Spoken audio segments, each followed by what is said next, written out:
عن عباس رضي الله تعالى عنه إن الحسنات ضياء في الوجه হযরতে আব্বাস রাদিয়াল্লাহু তাআলা হতে বর্ণিত তিনি বলেন যে ইন্নাল হাসানাত নিশ্চয়ই ভালো কাজ দিয়াউন ফি ওয়াজহি ভালো কাজ যখন মানুষ করবে তখন সেটা তার চেহারার উজ্জ্বলতা হিসেবে প্রকাশ পাবে, তার চেহারার উজ্জ্বলতা তৈরি করবে। অনুরং ফি কলবিন এবং তার অন্তরের আলো বৃদ্ধি করবে, অর্থাৎ অন্তরের নূর বা অন্তরে ঈমান বৃদ্ধি করবে। এরপরে তিনি বলেন যে ওয়াসাতিন ফির রিজকি একজন ভালো মানুষ যখন ভালো কাজের উপর প্রতিষ্ঠিত থাকবে তখন আল্লাহ তাআলা তার রিজিকের বৃদ্ধি করে দেবে।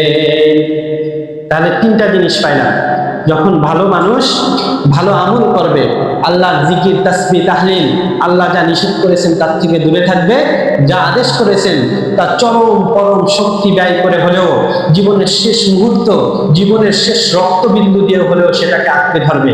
এবং এই অবস্থা যখন মানুষের ভিতর তৈরি হবে তখন আল্লাহ নবীর প্রসিদ্ধ সাহাবী হযরতে আব্দুল্লাহ ইবনে আব্বাস রাদিয়াল্লাহু তাআলা বলেন এটা মানুষের চেহারার উজ্জ্বলতা তৈরি করবে।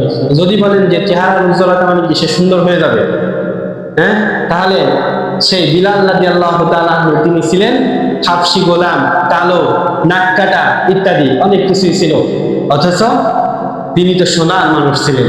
পৃথিবীতে আজও তাকে স্মরণ করেন, কিয়ামত পর্যন্ত তাকে স্মরণ করবে। চেহারার উজ্জ্বলতার দ্বারা উদ্দেশ্য হচ্ছে তার গ্রহণযোগ্যতা সারা পৃথিবীতে তৈরি হয়ে যাবে।